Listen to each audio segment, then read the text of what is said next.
Thank you, sir. Thank you, Governor. And good morning. My name is Mark Pelka from the Office of Policy and Management, Undersecretary of Criminal Justice Policy and Planning. And today's a great day, a historic day, because of the Governor's announcement of his nomination of Angel Quiros to be Commissioner of Connecticut Department of Correction. I want to begin by applauding the Governor for launching a national search for a Corrections Commissioner who can represent the top talent for the crucial position of leading the DOC. The Correction Commissioner is responsible for housing almost 1,000 people, employing almost 6,000 people, operating 14 correctional facilities across our state, and administering 5 parole districts. In other words, it's a demanding job that requires real leadership at the helm of the department that faces massive and sweeping responsibilities.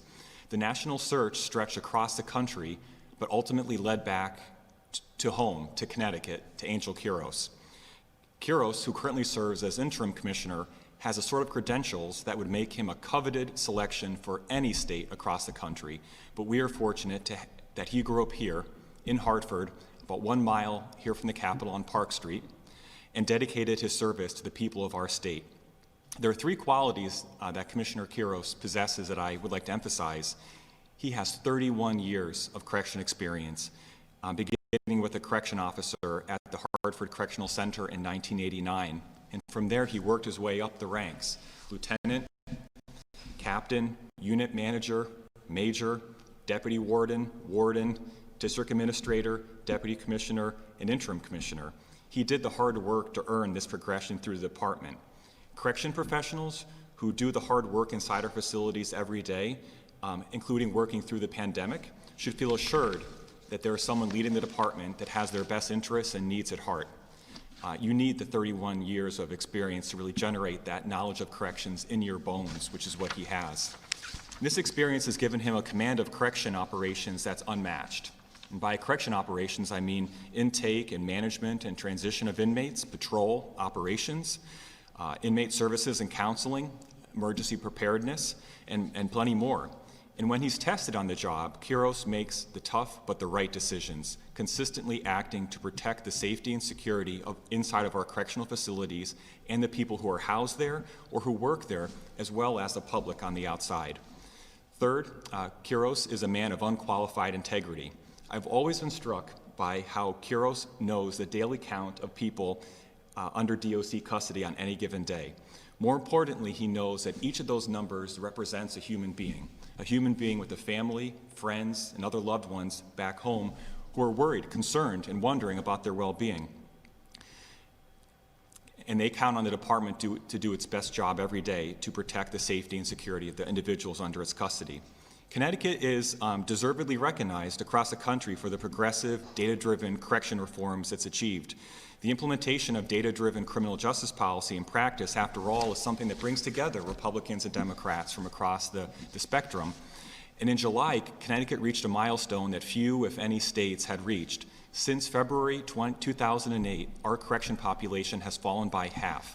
And during that time, our reported crime and arrests have dropped, leading to a safer state for our residents. And the number of people who return to prison because of recidivism has decreased, showing the positive impact of giving people a shot at earning their second chance can have. And just recently, the DOC announced a dramatic drop in the number of people returning to prison for a technical violation. That's no new criminal conviction, but rather a violation of the conditions of their supervision.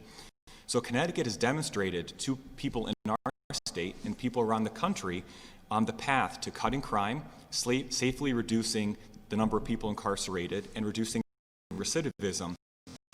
And during that entire period, Interim Commissioner Kiros was serving in critical positions inside the department, helping to implement key elements of progressive correction policy and practice, all the while readying himself for the summit that he has reached today, with Governor Lamont nominating him to be the next correction commissioner of the state of Connecticut. Interim Commissioner Kiros is experienced, prepared, and committed to sustaining and building on Connecticut's criminal justice achievements, helping to lead the way to the next evolution of progressive correctional practice. But at the same time, Governor Lamont recognizes that corrections in the United States faces extraordinary challenges presented by COVID-19. Kiros knows that During this public health emergency, correction operations and health services need to be joined at the hip, not only to protect safety and security, but also the health of people living and working inside correctional facilities. You see, correction administrators have to mitigate the risk of COVID-19 spread inside facilities, but also prepare people who complete their terms of incarceration and return to the community so they can be successful in an environment that is admittedly quite different since the onset of the pandemic. Folks completing terms of incarceration will encounter even greater and perhaps different challenges with employment and housing, mental health treatment, and remaining sober. And for those reasons, Connecticut needs a commissioner like Kiros who is ready to tackle these challenges and lead corrections during this unpredictable period. He's committed to leading a department that prepares people for reentry from day one of intake, partner effectively with the community, and help people return safely. We need a commissioner who has the experience, operations knowledge, and integrity to step into this position on day one, and Connecticut is fortunate to have found that man in Angel Quiros. This day, as I mentioned, is also a historic one that I think means a lot to the governor and to all of us who rely on corrections for safety and security, and that history will be made when Interim Commissioner Kiros is confirmed. He will be the first Latino correction commissioner in our state's history.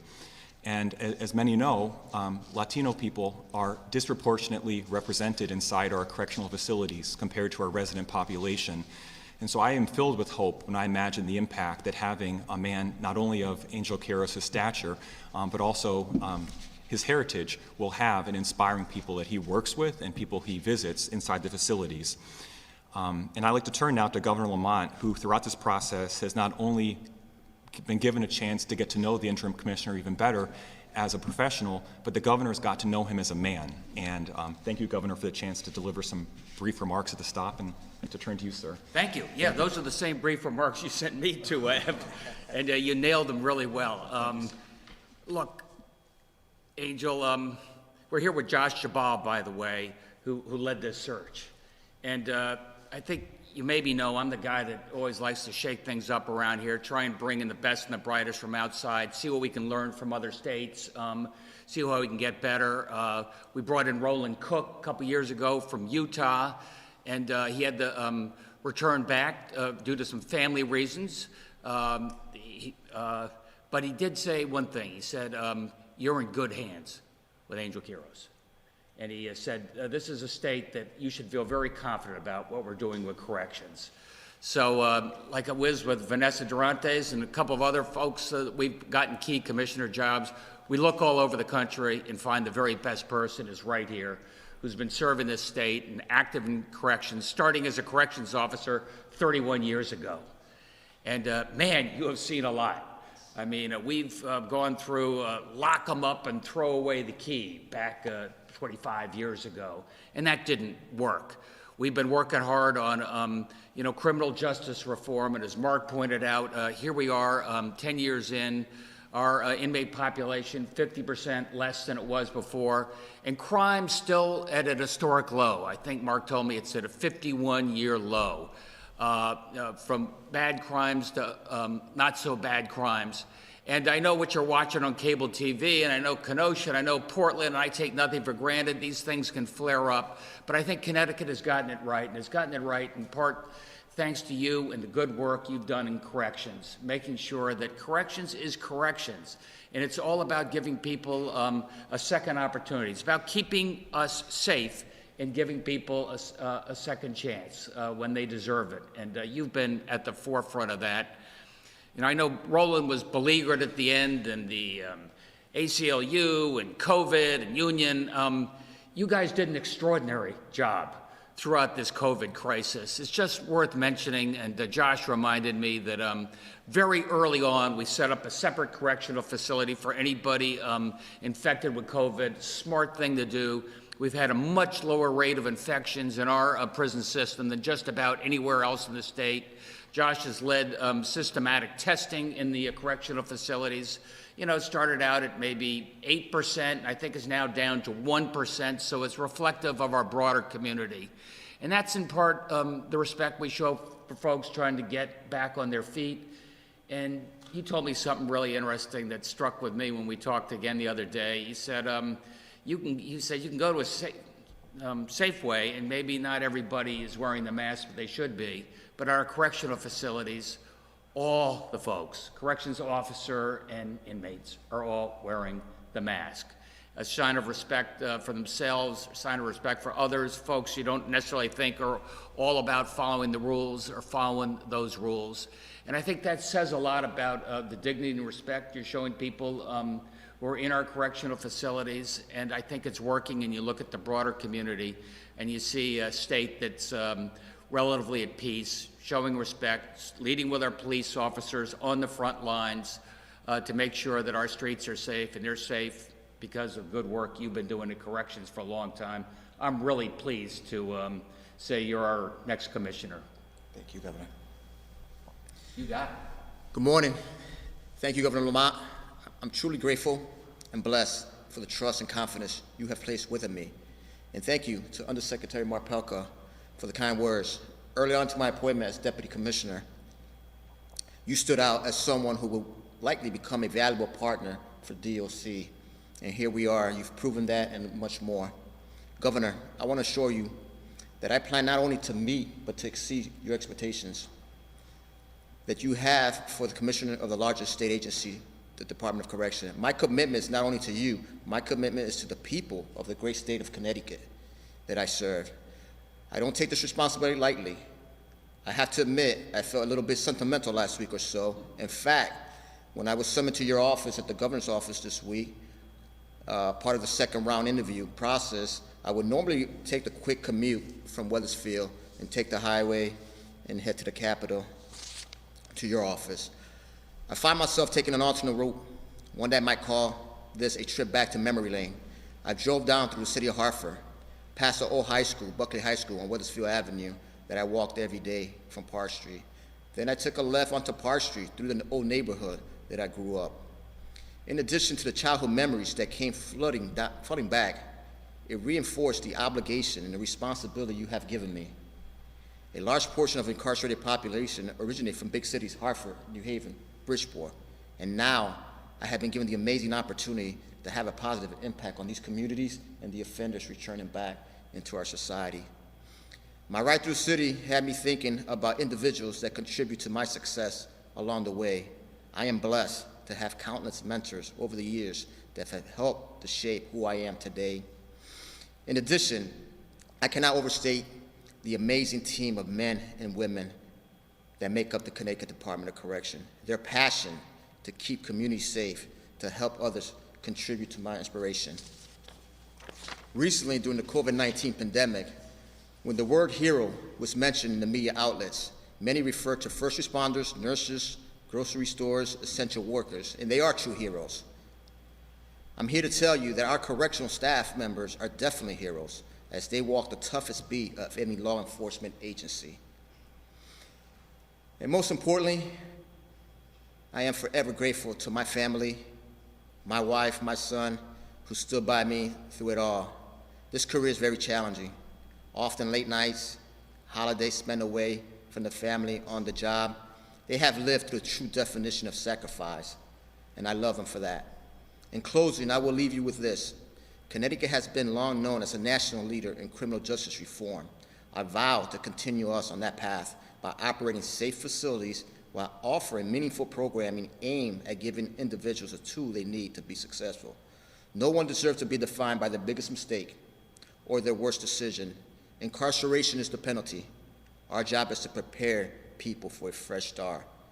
Today, I am honored to be the Governor Lamont's nominee. Blessed and grateful. Thank you, sir.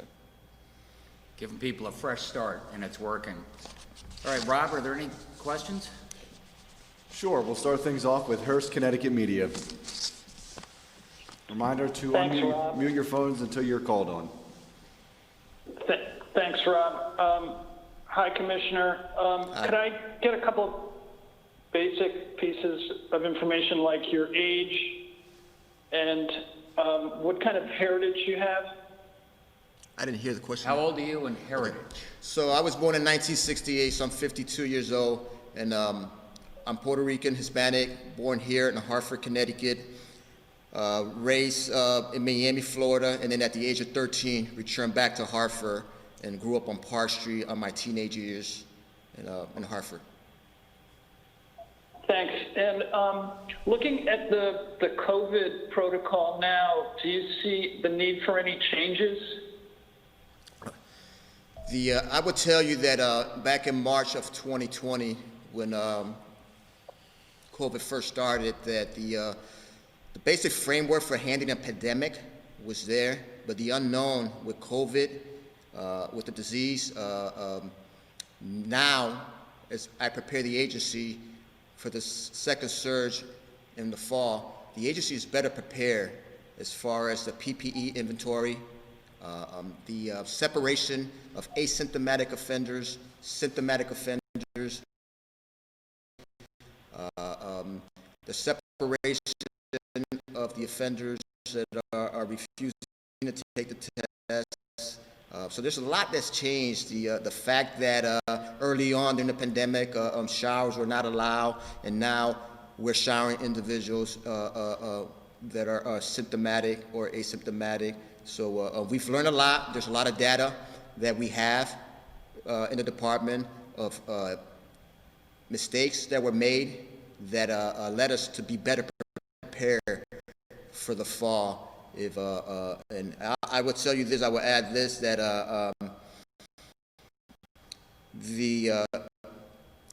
we're finishing the second round of mass testing for the offender population, and we're at a 3% compared to the first time around was 9%. And when you look at the symptomatic offenders in the month of July and August, there's been 4 each month, so which is an incredible improvement with our health service unit staff that are managing this day to day. To have just 4 in 1 month that are showing symptoms, we're definitely doing it right.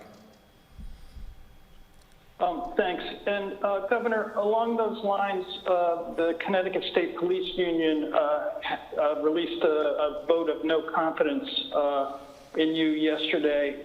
Are you concerned that these sworn law enforcement personnel might be involved in an imminent or ongoing job action in relation to their protesting of the House Bill 6004? I don't think so, Ken. These are amazing folks who have been keeping us safe and doing it successfully for a long time. You're right, the union, had some issues and did this poll, but I don't think it has any meaning in terms of the commitment of our folks to keep this state safe. They're doing great work. Thanks, Governor. All right, thanks, Ken. Up next, Connecticut News Junkie. Thank you, Rob. Commissioner Kiros, I just want to know, do you have any plans for handling the inmate medical system? So the Inmate Medical Health Service Unit will continue to be a priority for the agency. When you reflect back 2.5 years ago when we made a transition from UConn to the Department of Correction, there was some bumps on the road, but I will tell you that the way the medical service staff handled the pandemic, the reason in particular in the month of April and May when we're spiked at probably 180 to 190 offenders symptomatic at Northern, it was the health service unit, the staff that came in, day out, and did a tremendous job to help stop the spread and attend to these offenders that were symptomatic. So the unit has greatly improved. There's still room for some improvements, but they've come a long way, and they're the real heroes too when it comes to fighting the pandemic inside the correctional facility with the treatment they were able to provide to the offender population. Thank you. And my next question is for the governor. Governor, do you think that the lawmakers should have an opportunity to overrule your extension of the public health and civil preparedness emergency? Or is there another way for legislators to be more involved in some of this decision making? I think there's another way. We had a really good meeting with the leadership, whatever it was, a couple of days ago now, and I heard from leaders. obviously things were going really fast back in April and May. We did the best we could to keep them informed on our thinking regarding each and every one of those executive orders. Now we're at a more deliberate pace. Let's hope that that keeps going. And, you know, Paul Mounds and our team, Bob Clark, have been very clear that we're going to keep the legislature well informed every step of the way in terms of EOs as they roll off and anything else we have to add on. Should they be involved formally in any way to give more of a balance of power? Right now, I think we're led by science. You've heard me say that about 1 million times. I welcome everybody's input, but rather than make it into more of a political process, I think what I'd love to do is lead with the science and then keep the legislature involved closely all along the way. Thank you. Thank you, Christine. Up next is Waterbury, Republican American. Thank you. Could we get the salary for the new commissioner, please? Anybody know that? 167,500. 167,500. You know, I was just looking at the monthly indicators report, or actually the count on the day. We're looking at about 9,500 inmate population. Where do you see that going? So I've been very clear, very transparent with our staff, the governor's office, my boss, that the count has gone down. And in the future, I do see facility closures, but we need to be very careful. As I prepare, the main focus right now is preparing the agency for the COVID in the fall. Allow us to get through the fall, early spring, and then there's going to be some serious conversation early on, 2021, probably March or April, about the possibility of facility closures. I've been very clear and transparent with the unions, with our staff when I go into the facilities. When you take a look at a March 1st, 2020, the agency had the bed space to close a facility of 500 beds. The pandemic put a stop to that. During the pandemic, we've lost 2,900 offenders that are back out in the community. So I just want to take the time to go through the second surge, if it comes, and have that space so that we can have the social distancing to stop the spread. But there will be some serious conversation come 2021. Angel's taken the lead on this for some time, and you know, one of his many skills, where over the last number of years, we've closed a variety of facilities, fewer beds, and done that in collaboration with the corrections officers and with a front and center eye on public safety, even though you have saved the taxpayers tens of millions of dollars along the way. And I guess this is a question for both you, Governor, and the incoming commissioner. What about early releases if there is a resurgence of COVID-19 in the prisons? That's obviously been an issue in the first phase of this outbreak. So I will give you some numbers on early releases. Under my statute, we utilize the reentry, 45-day reentry to 90-day reentry. To this day, there's close to 260 offenders that have been released under that statute. Then I'm going to take you to the offenders that were released from a facility to a transitional supervision. That means they had a stable home, had a sponsor. That number is over 1,400. Then we released another 1,000 offenders from facilities into the halfway house. And then we just didn't stop there. We went into the halfway house and find out individuals that were stable, that had a sponsor, that had a residence to go to, that had a job that they were working. And then we moved close to 900 offenders out of the halfway house into the community. And that has created the best space needed in our correctional facility, and particularly the dorm setting environments, where a dorm setting environment tends to be 120 to 100 offenders. I mean, we have dorms, the majority of our dorms are at a 50% capacity, which helps us deal with COVID. This is Mark Palka. Just adding a bit to that, as someone who's tracked some of the data coming out of the Department of Correction, is that the Department of Correction communicated ways that it would be using its statutory discretionary authority to review eligible and appropriate people for discretionary release. And one way that was accomplished was the smart move during the reduction in the number of people coming in the initial months of COVID from the courts due to the court mitigation plan and due to changes in sheltering in place and at home. And DOC shifted valuable human resources to the back end of the system to work on reentry planning to ensure that anyone released under any of those statutory mechanisms has a home plan, has a sponsor, has a halfway house, but has a safe landing. And it was that merging of public safety and public health considerations that guided you through that period. Governor? I think you guys answered it pretty well, didn't you? Okay. All right. And let me follow up then on 15's question, because I want to be clear. You're not proposing to give the legislature any kind of authority to reject or approve your executive orders issued under emergency declarations, correct? You're going to consult them, I think the but you're not going to give them... I think the process has worked pretty well. I mean, we can, if you think I'm opening schools too fast, if you think I'm opening bars too slowly, if you have particular items that you feel really strongly about, come and see me, and we can talk, get your point of view. But having everything up for a vote of 151 people, I think, would be not the way to go. Okay, it's 187. I get you though. Do you think there's an element of politics in here? Because I mean, I just looked in my inbox, and the Republican candidate for the 5th Congressional District is now criticizing your order. We're going to have a Republican news conference, House Republicans, in about a half hour. And, we're getting into the sort of traditional kickoff of the election season. So do you think there is an element of electoral politics being injected here? Yeah. Well, I'm shocked to hear there's politics in September for an election. But look, we had a really good meeting with the leadership. They expressed, their thoughts on what we do going forward. I thought it was positive. They got some feedback from their caucuses. I appreciate that.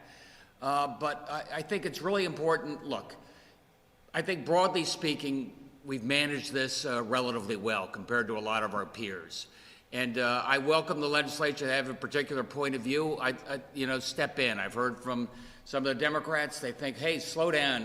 Why you open the schools? Let's stop. I've heard from some of the Republicans, open the restaurants now or faster. And we can weigh that. I've really been listening to the scientists every step of the way, what I can do safely, how, and I think it's worked pretty well. All right. Okay, thank you very much. Thank you, Paul. Up next is Connecticut Mirror. Good morning. Commissioner Kiros, what's the latest on allowing visitations to resume in correctional facilities?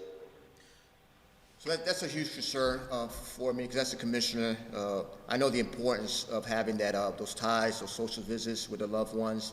We're getting to a point now where we're exploring the technology. MYI, we went into the youthful institution, and we're doing Zoom visits. We're in the process now of doing a virtual visit via Teams and trying to set that up. I've given my team the deadline at the end of the month to give me a proposal of how that virtual visit is going to look. I'm also have a plan on going on now, how we're going to start up the non-contact visits, which is in the booth, which is more safe. And then the last piece that we'll tackle is the social visits. How is that social visit going to look when the citizen, the loved ones, are coming into a correctional facility? I mean, there will be temperature checks, there will be wearing of the mask, there will be social distancing, and just trying to get that process. But we have to be careful too, because even though that a symptomatic offender has gone down and it's at a low peak, we still have 3% of the population that are asymptomatic. So I have to be very careful and very cautious, not only to protect the staff, protect the offenders, but then protect the citizens of the state of Connecticut coming into these correctional facilities. Got it. And have officials given any thought to Kiros try to get more free phone calls for each We got about 1 out of every 3 words there, I think. Yeah, you're breaking up on that last question. Have officials given any thought to talking to Kiros about trying to get them to phone each week? Certainly. Early on during the pandemic, there was conversation with Kiros on the allowing the 2 free phone calls a week. I do have the stats of the monthly calls that have been made to family, the minutes that they've spoken, and it's been a great help with that. Thank you. All right, thank you, Kellen. Up next is Channel 3 Eyewitness News.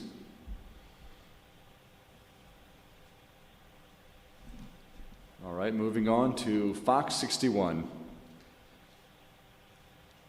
Hi, Governor. Hi, Angel. It's Matt Karen at Fox 61. Thanks for the news conference. I have one question for Angel and one question for the Governor. Angel, obviously we're going through, a global pandemic, but we're also going through an epidemic related to opioid abuse. And I'm interested in getting your philosophy on that. If you think this is a criminal issue or more of a mental health and addiction issue, and how you would handle that.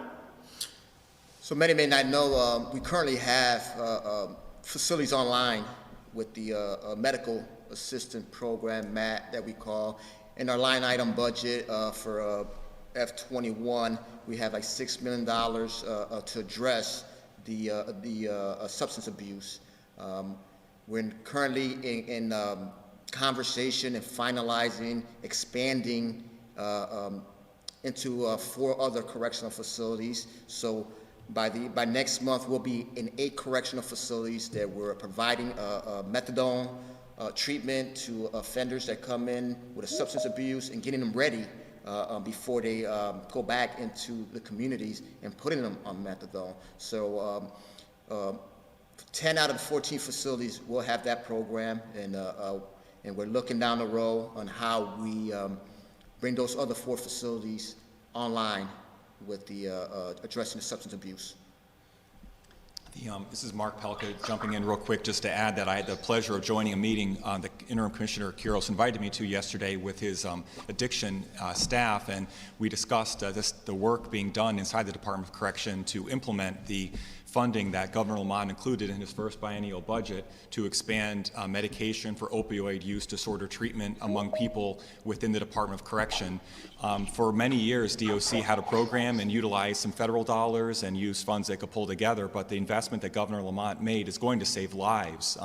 Every year, the division I run releases a report showing the percent of people who experience an accidental drug overdose death in Connecticut who had at one point been inside a DOC facility. And the number has risen beyond half, where over half of the individuals who die of an accidental drug overdose death have been in DOC. So hearing this program come to fruition, Commissioner, is going to make an enormous difference, both in terms of expanding the number of facilities where it's provided, but also expanding the types of FDA-approved medication, the ways that people can access the services, and the people who are ready to help deliver this life-saving support. So it's something really, I think, will be much more to come during your term. Yeah, man, I just And add, Governor, for the Go ahead, buyers, Governor. Sorry. that's an addiction issue. That's a health issue. I don't want stigma discouraging you from getting the necessary Narcan and other things you need to get back to good health. And I think that is priority number 1. For those guys who are pushing this stuff, laced with fentanyl, that's a criminal offense, so we're going to come down like a ton of bricks on you. Governor, on the no confidence vote from the state police, I just wanted to ask you, the Office of Legislative Research did hint at the fact that there may be parts of that bill that did conflict with the union contract. So if that's the case, are you committed to reevaluating and maybe amending parts of that bill? Yeah, why not? If there's something that conflicts with the law, we have to clean that up. We'll do that probably not in this short session, but we'd certainly do that next year. I'm told nothing goes into place for another 11 months anyway, so the legislature smartly anticipated there may need to be some cleanups to the bill. Thank you, guys. Thank you, Matt. Up next is News 12 Connecticut. Hi, Commissioner. Earlier on, you acknowledged mistakes that were made at the beginning of the COVID crisis. Can you kind of elaborate on that? What mistakes do you think happened? Well, you have to understand too, COVID-19, when I indicated that we have the framework how to handle a pandemic. We were unsure about COVID early on. The advice was given not to shower the offender population because of the ventilation and so forth. We acknowledged that early on, maybe that was not the best decision, and then corrected the decision to allow the showers to happen after we had more information and more data. So the mistakes that were made were not intentional. This was just a mistake, not having the data, not knowing what COVID-19, the disease, and was bringing. And Governor, a quick question for you. Right now, the legislature is holding a hearing on what to do with nursing homes. The industry is telling them that there's a real fear of mass closures of nursing homes because they're drowning in expenses. They have a smaller patient population. They're saying we need financial assistance. Do you think that that's necessary? Why or why not?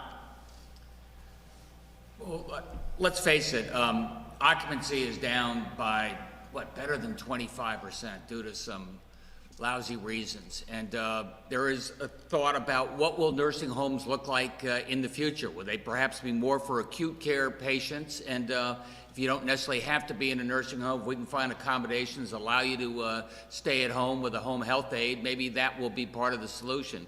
But right now, I don't see any changes. Let's get through what could be, as Angel said, a potential surge in November, given the flu season and the such. We found out a few months ago it was pretty handy having a little extra capacity in our nursing homes so we could get those who were infected into separate quarters, just like we were able to do with our correctional facilities.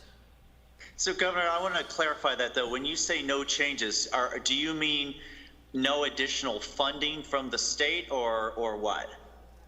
Well, you were talking about do we have the right number of nursing homes, and I was thinking, look, I don't see any imminent changes, but we'll be looking long-term in terms of that.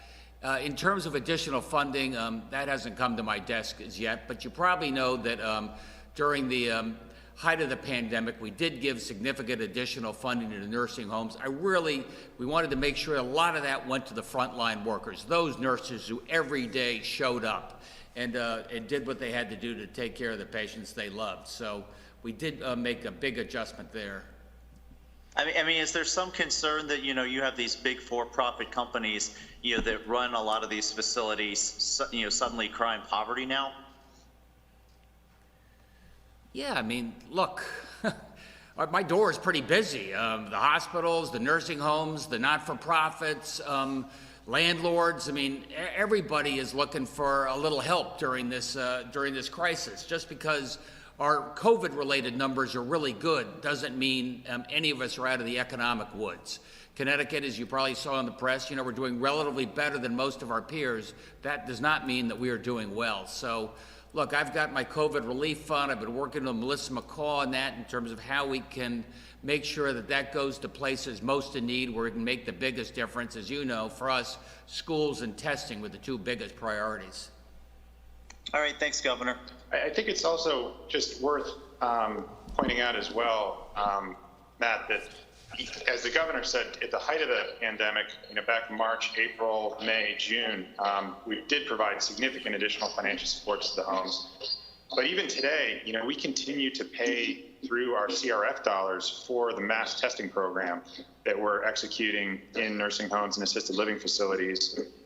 So where there's a need for health and safety measures, whether it's testing, PPE, we continue to step in financially and ensure, and in fact, organize the testing as well for them and deliver it to their doorstep. We know that's a huge expense. We know that is absolutely critical and has been incredibly effective in reducing the spread of COVID in those homes. So we continue to play an important financial supports for those homes, recognizing that in the longer term, as the governor said, what the future looks like for the industry may change. All right, thank you, John. Moving on to News 8. Hi, Governor. It's Jody Latina. I'm curious, are you interested in negotiating with the tribes on the online gaming issue? Hey, Jody.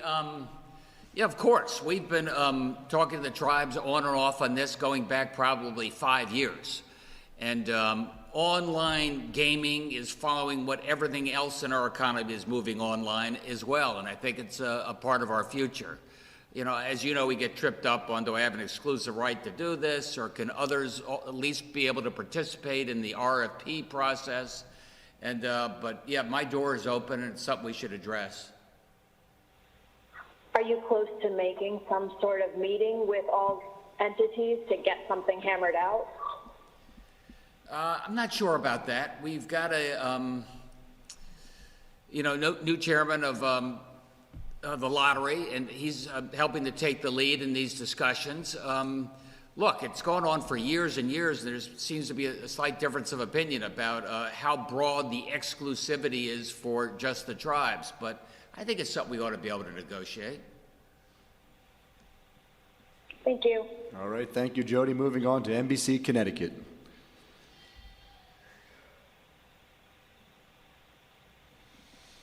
All right, thank you. Associated Press. Thanks, Rob. Good morning, everyone. Commissioner, congratulations. I wanted to clarify, is Northern still being used to keep COVID-19 inmates segregated from the rest of the population? Great question. So early on, as I indicated, I'm moving away from Northern.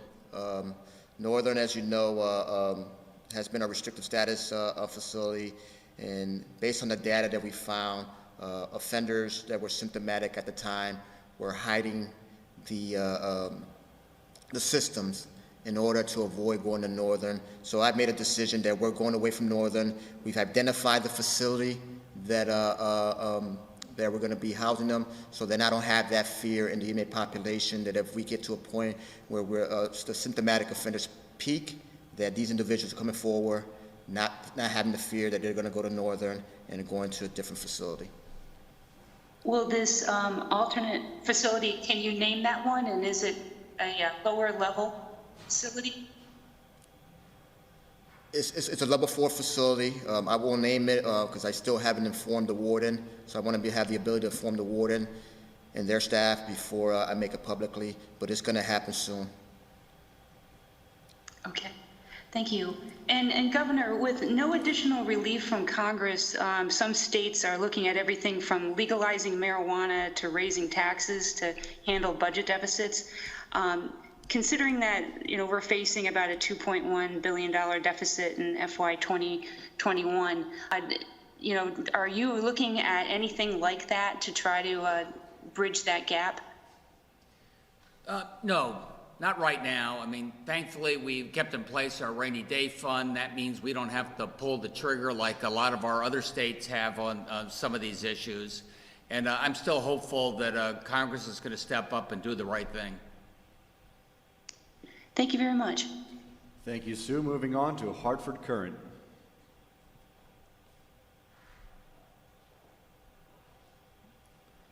All right, thank you. Connecticut Public Media.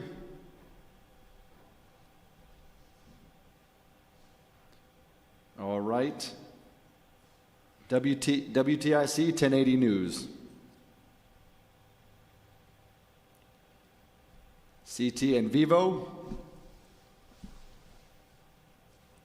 Bosito Media. The Day of New London. And that concludes our press conference. Let me just say one thing. I'm going to miss Dennis House on the evening news. He's a good man, and I think he earned the trust of viewers across this state in a time where there's a lot of divisiveness. So, Dennis, you're just getting started, my friend. Take care, everybody.